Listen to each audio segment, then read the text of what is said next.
Ontem nós comemoramos 506 anos da Reforma Protestante. 31 de outubro é o dia da Reforma Protestante. E a gente tem visto que no Brasil está crescendo isso a cada ano. Eles celebram aí o dia do Halloween, né? Isso aí, se já não bastasse os demônios nacionais, estão querendo trazer os demônios internacionais. Está amarrado, irmão. Halloween nada. Dia 31 é o dia da Reforma Protestante. Eu quero falar um pouquinho sobre a Reforma Protestante. Eu sei que isso é um assunto profundo, tanta coisa para a gente falar, tanta coisa para a gente ler. Mas eu quero falar um pouquinho sobre isso, quero pontuar sobre isso nessa noite, falar um pouco sobre a Reforma Protestante. Romanos capítulo 1, versículo 17, está escrito assim, porque no Evangelho é revelada a justiça de Deus, uma justiça que do princípio ao fim é pela fé. Como está escrito, o justo viverá pela fé. Diga amém. Esse foi o texto que Martim Lutero, o reformador Martim Lutero, isso desencadeou no coração dele uma chama que começou, já estava queimando essa chama, mas isso foi um texto que bagunçou um pouco com a cabeça dele. E Martim Lutero era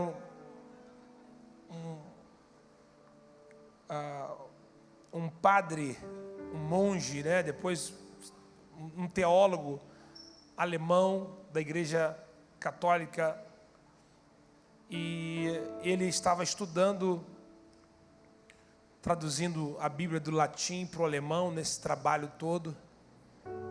E a Reforma Protestante, isso foi de suma importância para a igreja dessa época que a gente está inserido, né?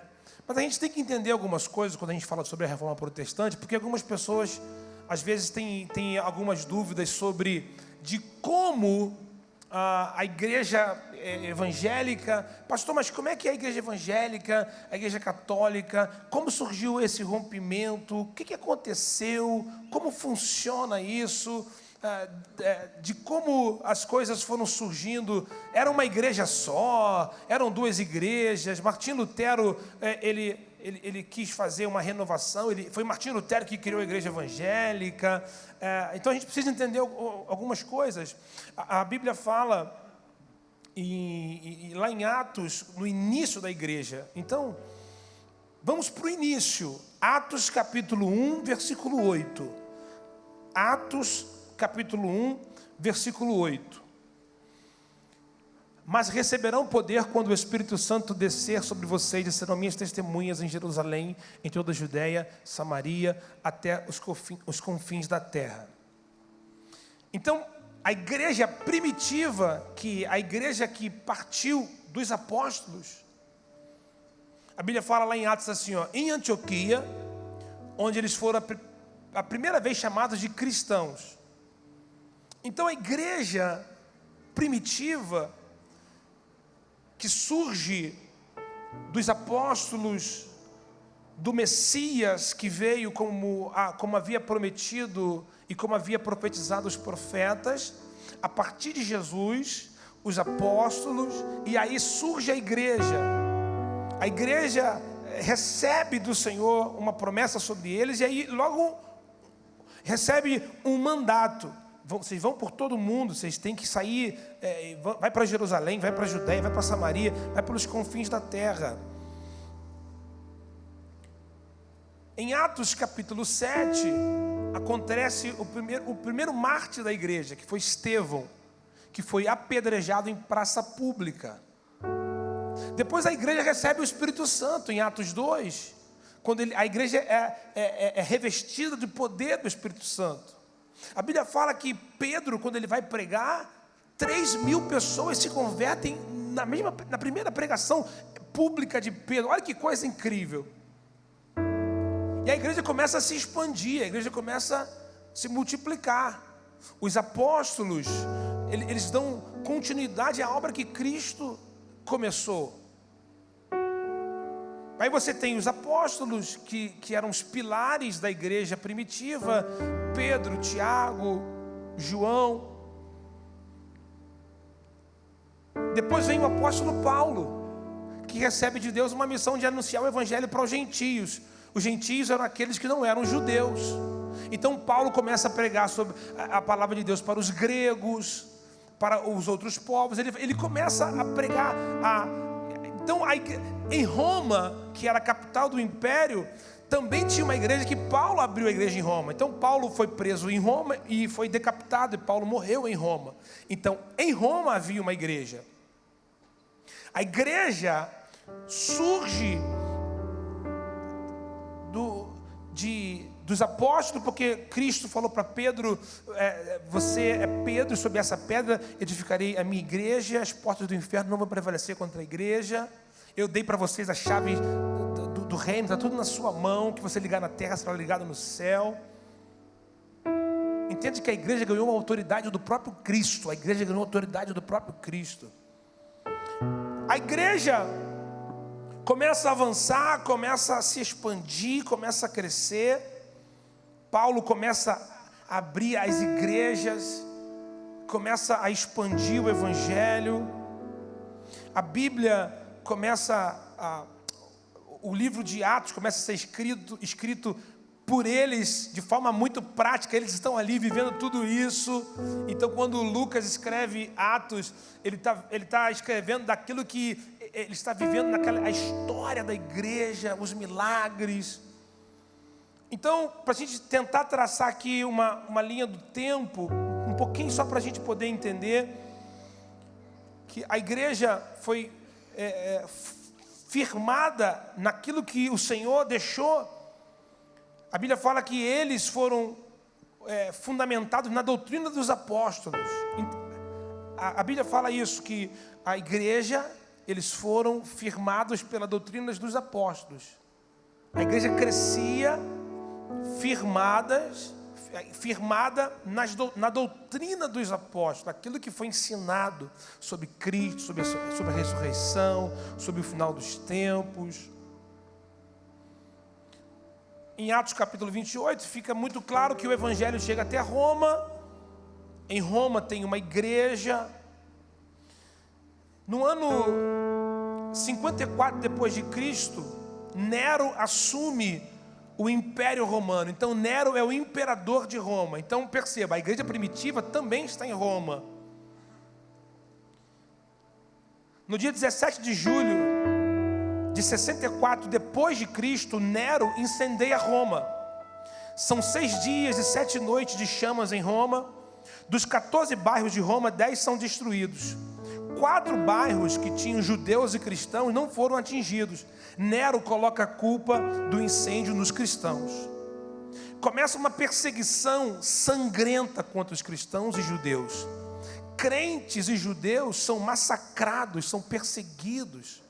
Se você ainda não viu o filme Paulo, o apóstolo de Cristo, vale a pena você ver que no filme você vê os crentes sendo mortos. Eles pegavam os crentes e colocavam eles para queimar pendurado nos postes, e a luz dos crentes pegando fogo começava a iluminar as ruas de Roma. A perseguição se levanta de uma forma muito severa. No ano 68 depois de Cristo, Nero é pressionado e deposto pelo Senado romano e comete suicídio. No ano 70, o imperador Vespasiano manda o general Tito invadir Jerusalém. Ele destrói o templo que Herodes havia construído, cumprindo-se a profecia de Jesus: não ficará pedra sobre pedra. Então, quando você vê lá em Israel, lá em Jerusalém, lá no Muro das Lamentações, né, que você vê as pessoas lá que ficam lá orando no Muro das Lamentações, aquele muro é o pedaço da fundação do muro que sustentava o templo em cima. Era um pedacinho, não do muro original, mas do muro do templo que Herodes havia construído. Então esse templo foi destruído porque o Vespasiano mandou que Tito, o imperador Tito, o general Tito, invadisse Jerusalém e destruísse Jerusalém. Vespasiano promove a maior diáspora dos judeus, que é a expulsão dos judeus. Então eles começam a ser expulsos. Aqui os judeus são expulsos da sua própria pátria. Então quando você vê hoje esse conflito entre Israel e a Palestina, e aí a gente volta a falar sobre os povos originários, então Israel estava lá, e eles foram expulsos aqui pelo Império Romano. Então eles se espalham, eles vão se espalhando pela Europa toda, em outros continentes. Na verdade, dizem que, esse período que começou nessa primeira expulsão aqui, que vai terminar em 1948, quando Israel o Estado de Israel é constituído, né? Em 1948, que de fato o Estado de Israel é reconhecido. No ano 70, Vespasiano inaugura, no ano 70 depois de Cristo, inaugura o Coliseu Romano. Então no Coliseu Romano ele foi construído para entretenimento. Tinha provas de corrida, de cavalo. E uma das grandes atrações do Coliseu Romano era a morte dos cristãos. Os cristãos eram levados para o Coliseu Romano e eles eram mortos. Eles soltavam os cristãos, soltavam as feras, os leões saíam das suas jaulas e devoravam os cristãos. Famílias inteiras eram devoradas, pais e mães, crianças. Eles faziam espetáculos horrendos. Óleo quente era derramado sobre os cristãos. Eles eram mortos pela espada. Os gladiadores vinham, perseguiam, cortavam a cabeça. Era um espetáculo, as pessoas aplaudiam. Os cristãos eram perseguidos de uma forma tão terrível, e eles eram massacrados num espetáculo no Coliseu de Roma. Mas o Coliseu não parou a igreja. Alguém diz amém? E no ano 81 depois de Cristo, Domiciano assume o império, e ele foi chamado de segundo Nero por causa da sua ignorância, da sua loucura. Foi ele que deportou o apóstolo João para a ilha de Patmos, porque o apóstolo João era o único representante do colégio apostólico vivo, porque todos os outros apóstolos morreram através do martírio. Então o apóstolo João ficou isolado na ilha de Patmos. Mas quando o imperador fecha a porta do mundo para o apóstolo João, Deus abre os céus para que João tenha acesso ao que está por vir. João tem a revelação do Apocalipse e começa a escrever o que a gente lê hoje em Apocalipse.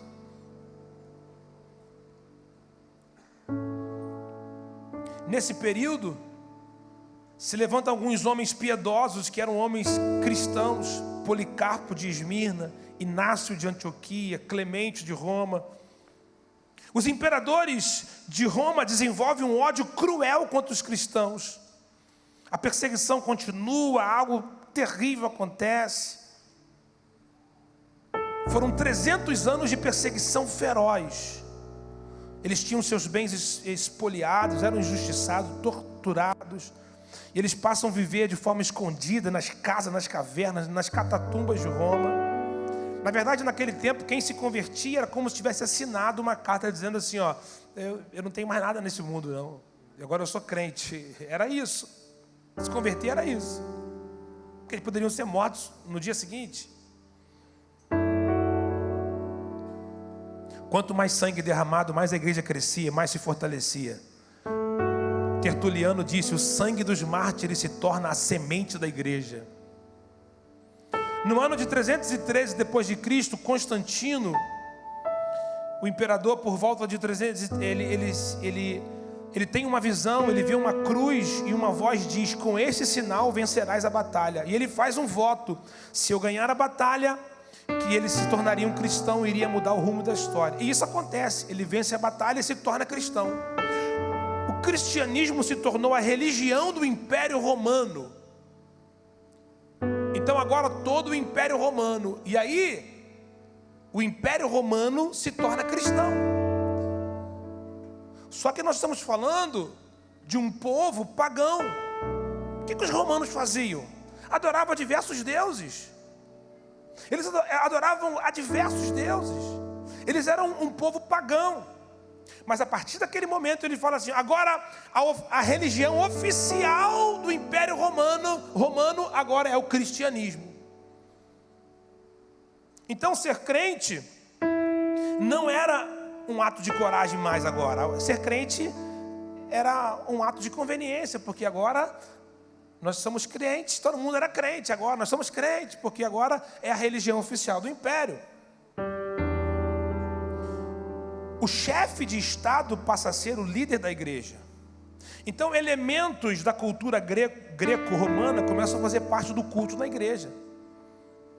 As pessoas começam a ir para a igreja trazendo as suas crendices do paganismo, influências negativas para a genuína fé cristã. Então a igreja começa a se corromper. A igreja começa a se corromper. As heresias vão se instalando e comprometendo a sã doutrina. A igreja perde a sua identidade doutrinária. E é nesse período em que o bispo de Roma é declarado o bispo universal.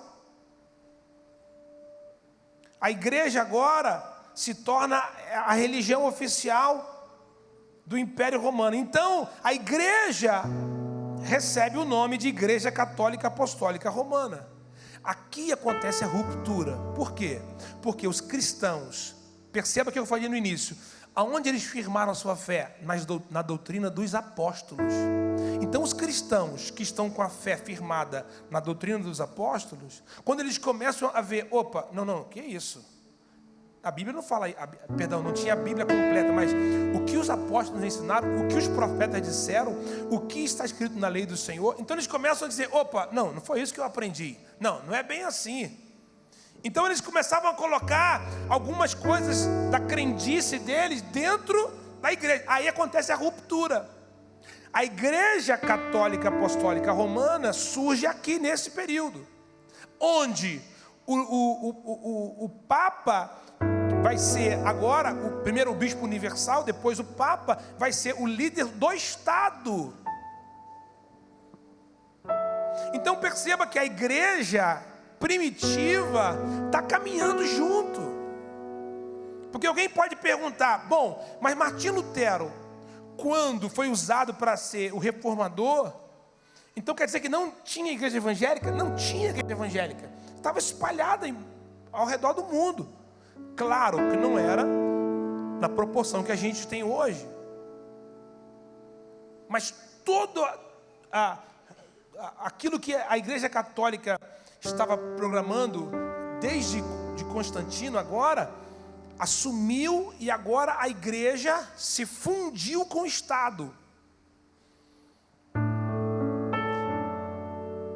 Aqui começa quando acontece essa ruptura por causa da heresia, por causa da imposição daquilo que eles colocaram sobre a igreja. É por isso que se você estiver firmado em Cristo, você não vai ser manipulado. É por isso que se a tua fé está firmada em Cristo, pode aparecer um anjo aqui pregando outro evangelho, você vai falar assim, não. Pode aparecer, é por isso que, sabe por quê? Sabe por que eu vejo que as pessoas ficam se perdendo hoje? Porque não estão firmadas em Cristo. Porque aquele que se firma em Cristo pode se levantar apóstolo, pastor, bispo. Se pregar fora da palavra de Deus não serve para você, meu irmão. Essa ruptura se dá por causa da base que eles receberam, da doutrina que foi ensinada pelos apóstolos. Então começa a acontecer muita coisa. As heresias que entram aqui, a veneração dos anjos mortos, a adoração a santos, a imagens, a doutrina do purgatório, o latim como a língua das orações no culto nas igrejas, de forma proposital. proposital para tornar as pessoas leigas a respeito da Bíblia Sagrada. Orações que eram dirigidas a Maria como intercessora. Então muitas coisas começaram a ser inseridas, a canonização dos santos mortos, o celibato do sacerdócio, muitas coisas começaram a acontecer, a venda de indulgências, que era, eles vendiam, né, o perdão, e era uma coisa assim, muito complicada. A igreja católica dominava as 5 áreas da economia: arte, ciência, política, religião, e o povo não tinha acesso à Bíblia. E existiam alguns pré-reformadores, como Jerônimo de Savonarola, de 1452, John Hus, que profetizou que Deus levantaria alguém. Em 1483, nasce Martim Lutero. E ele começou a estudar, ele era alguém muito inteligente, começou a estudar a teologia, se tornou um padre que servia a Deus com um coração puro.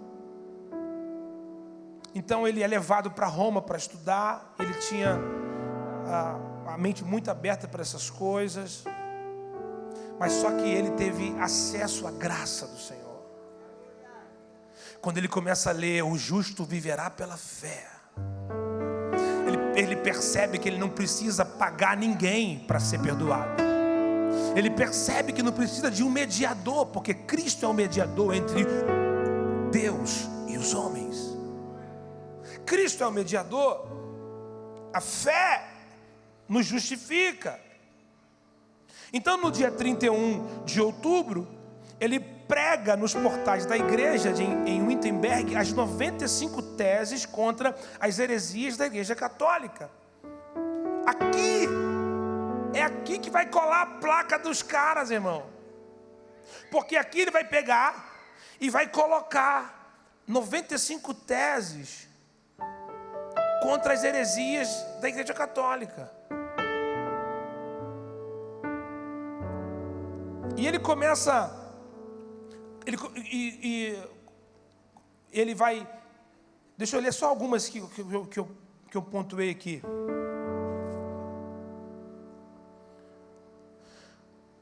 Uma das teses que ele colocou lá: o Papa não pode remir culpa alguma, senão declarando e confirmando que ele foi perdoado por Deus. Você imagina a briga que ele arrumou? Erram, portanto, os pregadores de indulgências, que afirmam que a pessoa que é absolvida de toda pena é salva pelas indulgências do Papa. Então, as 95 teses que Lutero coloca lá, ele prega lá no mural, ele está indo contra, batendo de frente com o sistema. Isso causou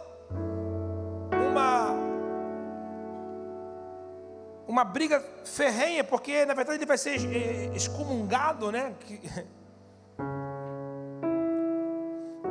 Olha o que ele fala aqui, ó. O verdadeiro tesouro da igreja é o santíssimo evangelho da glória e da graça de Deus. Então, são muitas coisas, são 95 teses que ele vai falar.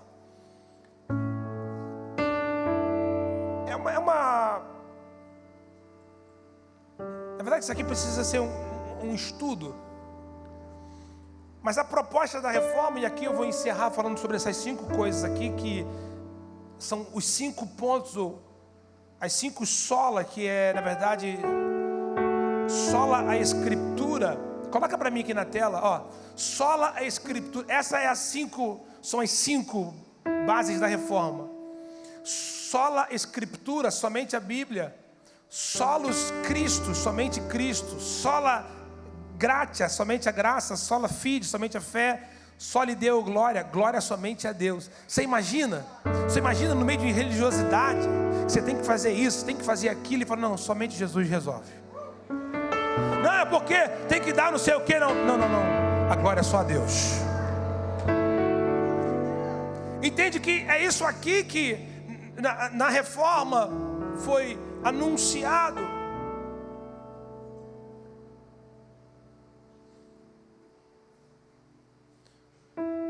Sola a Escritura, somente a Bíblia.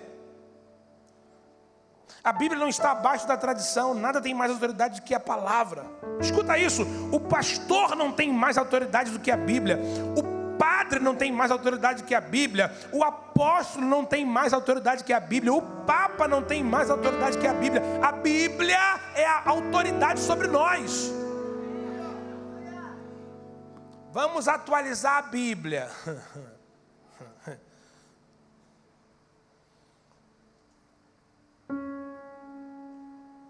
A Bíblia é a palavra de Deus. Então entenda uma coisa, a reforma não foi a abertura de um novo caminho religioso, mas o retorno à verdade. Entendeu isso? Não foi assim, Lutero não abriu, agora católica renovada. Não. Não, ele não abriu outra igreja, não. Ele trouxe de volta para a verdade, é um retorno à verdade. Não foi uma nova forma de ver a revelação divina, mas a volta às Escrituras. Não foi a atualização das Escrituras, mas o retorno às Escrituras. O resgate da autoridade, da centralidade das Escrituras foi um dos pilares da reforma. Somente Cristo. A Igreja Católica Romana, desde que foi fundada, desde Constantino, ensinava que Cristo é o mediador, mas Maria também. Mas a verdade é que só Cristo salva. Atos capítulo 4, versículo 12. Em nenhum outro nome há salvação, pois também nenhum outro nome há dado entre os homens pelo qual devemos ser salvos. Cristo é o único mediador entre Deus e os homens. Cristo é o único mediador entre Deus e os homens. Porque só há um mediador entre Deus e os homens. Ele disse: eu sou o caminho, a verdade, a vida, e ninguém vai ao Pai a não ser por mim. Ele é o caminho, Ele é o caminho, Ele é o caminho, a verdade, Ele é a vida.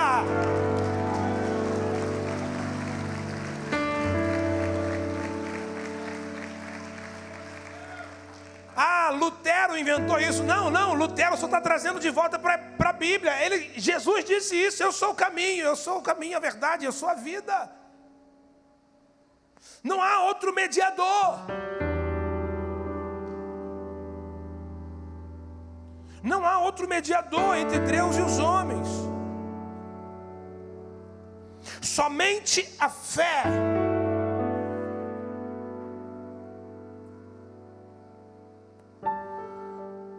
A salvação não é por obras, mas é pela fé. O homem é justificado pela fé. A salvação não nos é dada pela fé na igreja, mas pela fé em Cristo.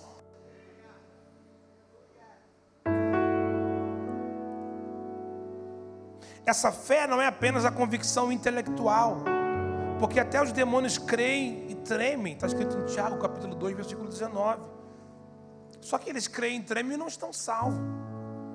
Também não é uma fé temporária, apenas para as coisas do aqui e do agora. Muitos confiam em Deus quando precisam de um socorro, mas terminando o problema, voltam novamente, viram as costas para Deus. A fé que nós temos em Cristo, essa fé é a fé que nos salva. Somente a fé. É através da fé. Somente a graça. Efésios capítulo 2, versículo 8. Pela graça sois salvos, e isso por meio da fé, e não vem de vós, é um dom de Deus, não vem das obras para que ninguém se glorie. É pela graça, somente a graça.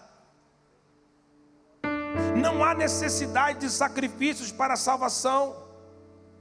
Por quê? Porque Jesus já se sacrificou na cruz do Calvário. O único sacrifício já foi feito. O sacrifício verdadeiro, único, o sacrifício suficiente já foi feito na cruz do Calvário. Ele nos reconciliou com Deus. Já não resta para nós nenhum outro tipo de sacrifício. Ele já se entregou por mim. Ele já se entregou por você. Somente pela graça, somente a graça. O apóstolo Paulo diz que somos salvos pela graça mediante a fé. Efésios capítulo 2, versículo 8. Deus nos tirou das entranhas da morte espiritual e nos ressuscitou justamente com Cristo e nos fez assentar nos lugares celestiais. Deus não nos salvou por causa dos nossos méritos. Ele nos salvou por causa da graça e da fé que nós temos nele. A salvação não é uma conquista das obras, mas é uma oferta da graça, favor imerecido. Nós não merecíamos, mas a graça nos alcançou. A graça nos alcançou. Nós não tínhamos condições, nós não tínhamos nada para oferecer. O que eu tenho em troca? O que você pode dar em troca pela salvação? Nada. É pela graça.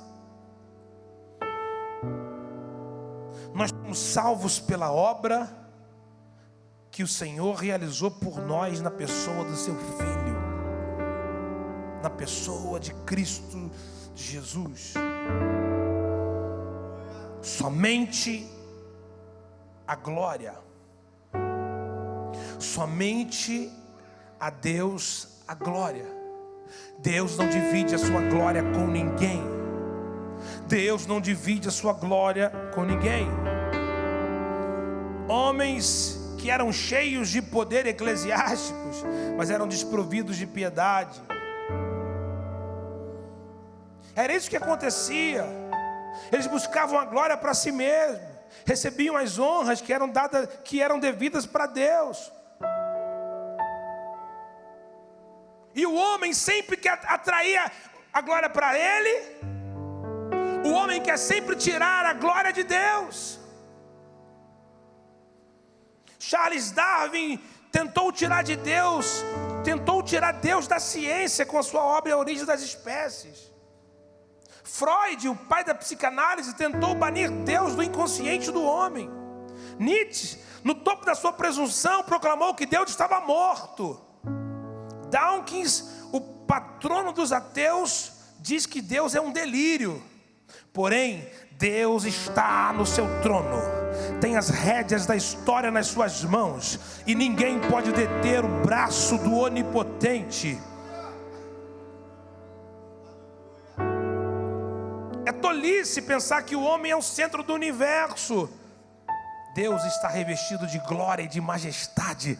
A glória pertence a Ele. Você está entendendo que a base da reforma, somente a Deus a glória, somente pela fé, somente pela graça, somente as Escrituras, é um retorno para aquilo que Jesus estava, a centralidade do Evangelho.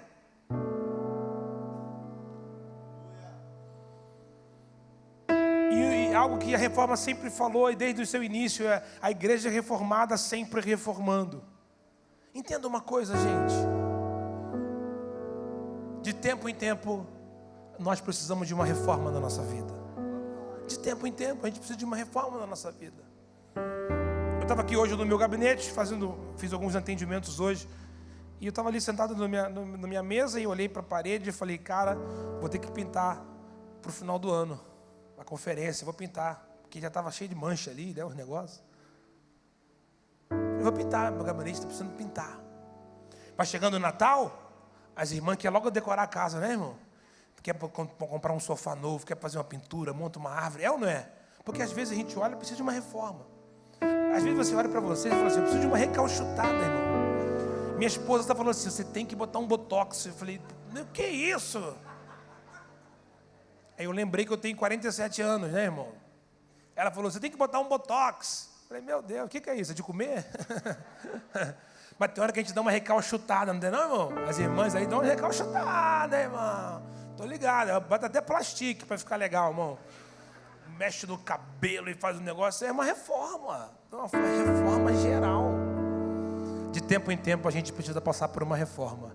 Rever nossos conceitos, reavaliar nossa entrega, reavaliar como a gente está vivendo a nossa vida com Deus. Foi passado aqui na igreja, eu não pude vir, eu vi em casa o filme sobre o negócio lá do... O filme que passou aqui. É o Jesus Movement, não é isso? Move, né?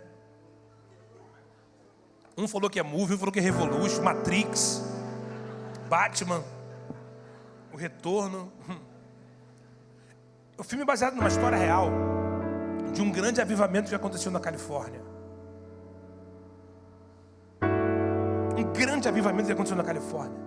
Jovens, milhares de jovens batizados na praia. Isso foi nos anos 70, se eu não me engano.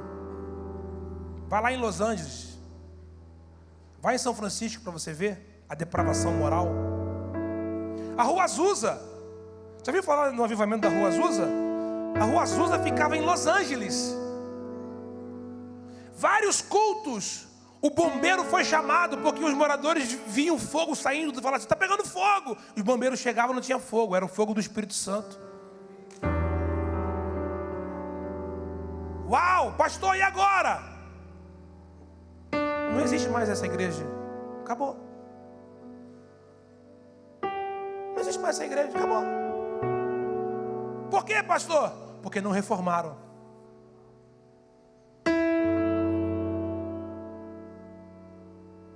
Porque não deram continuidade à reforma.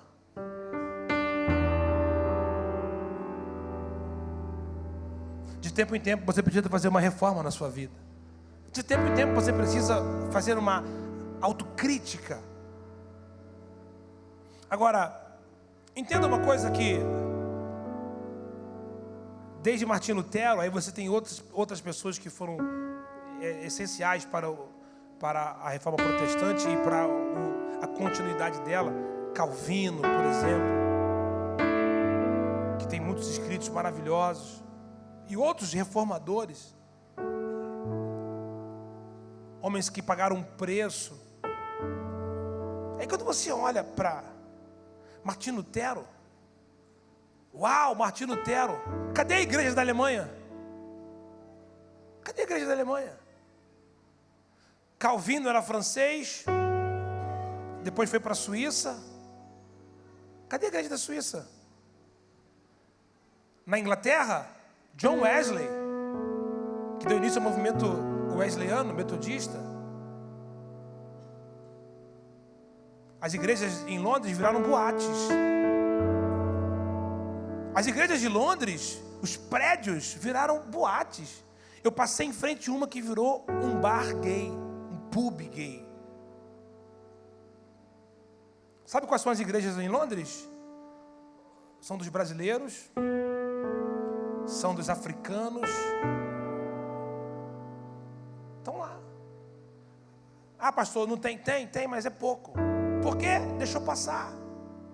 E quando você olha para a reforma, por exemplo, eu já vou encerrar, mas a reforma deixou muitas marcas positivas para a sociedade. A voz da mulher na sociedade. Sabia que o Estado laico é uma conquista da reforma protestante? Porque a reforma foi um impulso para que a igreja se desvencilhasse do Estado. A reforma lutou para que a igreja se separasse do Estado. E hoje as pessoas ficam falando, não, porque os crentes. Não, a reforma protestante trouxe um benefício para a sociedade. O Estado é laico. Pastor, mas você não quer que tenhamos um presidente cristão? Eu até quero, mas eu não quero que ele vá legislar para o meu povo.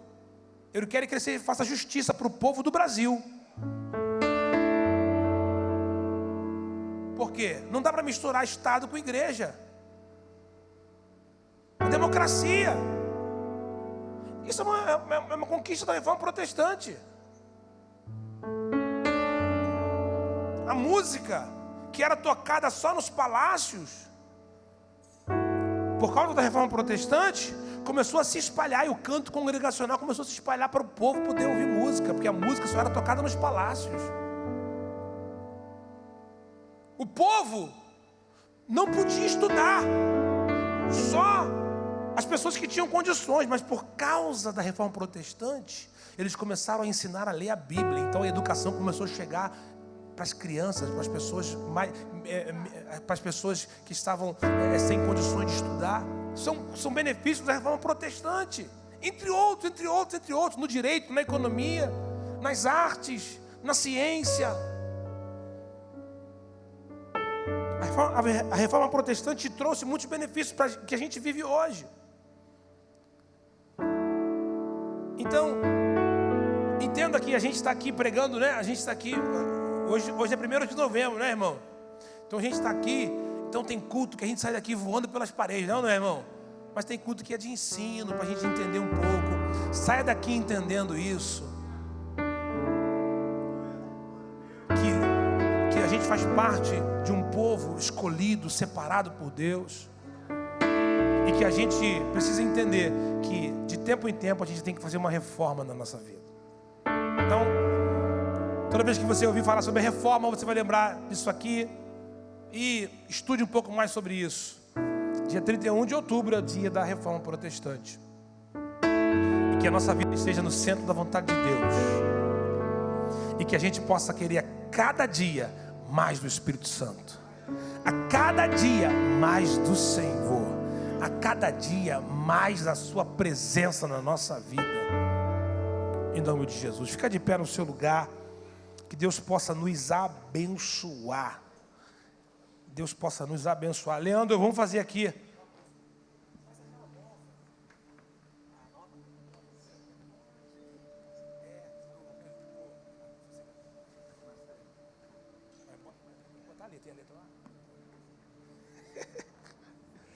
Seja forte e corajoso, não é isso, Leandro? Se Deus é por nós. Quero que o Leandro cante essa música aqui.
Não desanime, não desanime. O que diremos, pois, diante dessas coisas?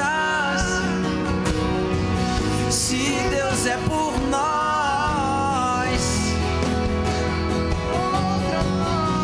o que diremos, pois, diante dessas coisas?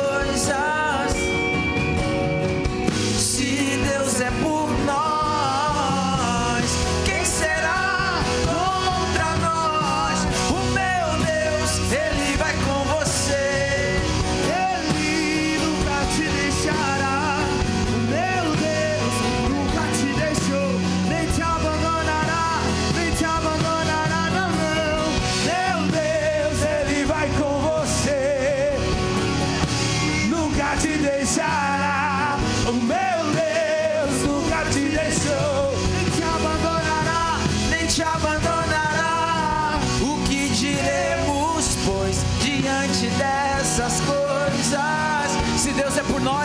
nós, se Deus é por nós, quem será?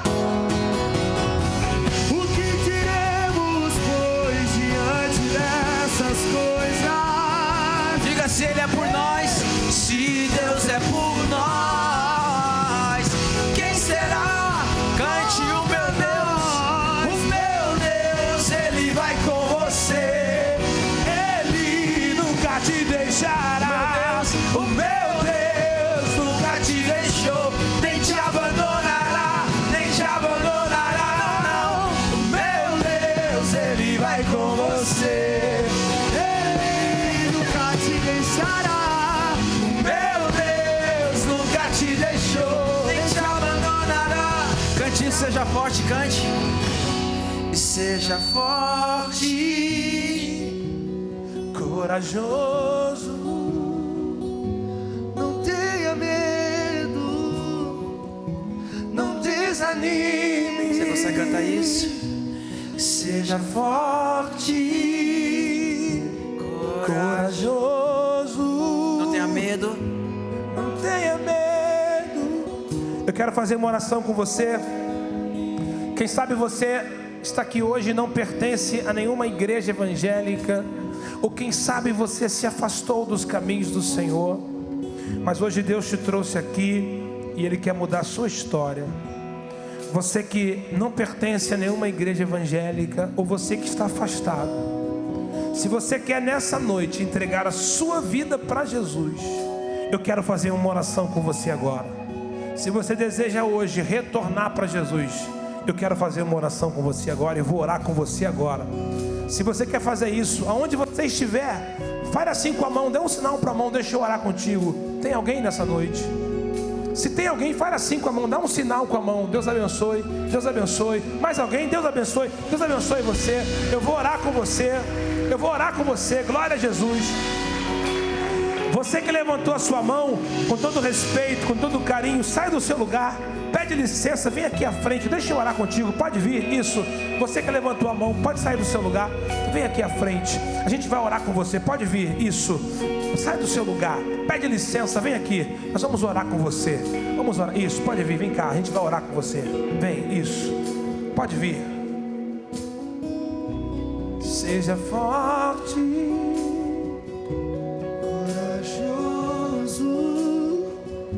não tenha medo, não desanime. tem mais alguém nessa noite? Se tem mais alguém, sai do seu lugar e vem que eu vou orar com você agora. Nós vamos orar. Se tem mais alguém, sai do seu lugar, venha.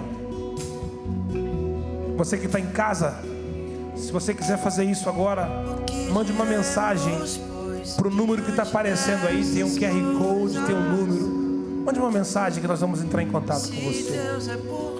Você que está aqui na frente, coloca a mão no teu coração, deixa eu orar com você. Obrigado por cada vida que está aqui, Senhor. Recebe os teus filhos hoje na tua presença. A partir de hoje muda a história deles. Toda palavra de maldição seja quebrada, cancelada. Que a partir de hoje comece um novo tempo, comece uma nova história. Recebe os teus filhos na tua presença hoje, em nome de Jesus. Olha para mim aqui vocês, ó. Nós não somos uma igreja perfeita, nós somos uma igreja saudável. E a partir de hoje vocês têm uma família e um lar espiritual. Nós vamos fazer festa para receber vocês. Olha para trás aí que a gente vai fazer festa para receber vocês. Eu vou contar até 3 e nós vamos celebrar pela vida de vocês.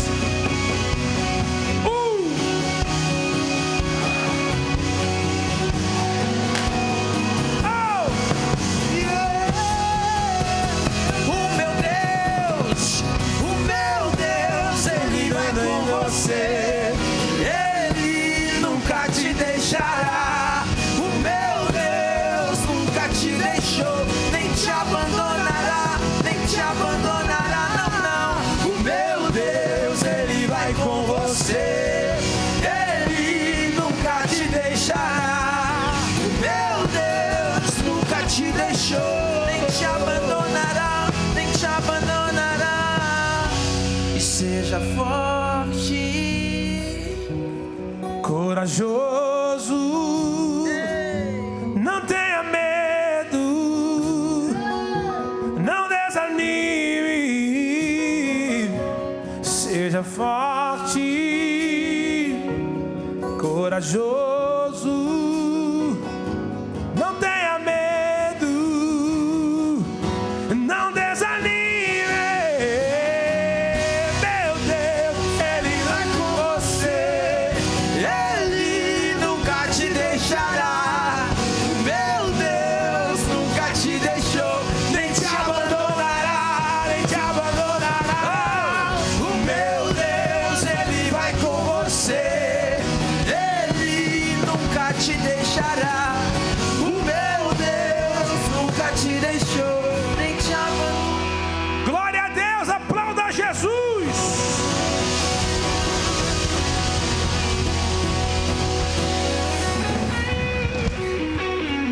Obrigado, Leandro. Deus abençoe você. Deus abençoe toda a banda. Todo mundo. Ele tem estilo, ele, né? Viu, irmão? Vou cantar assim agora, irmão. Meu Deus, o Coliseu não para.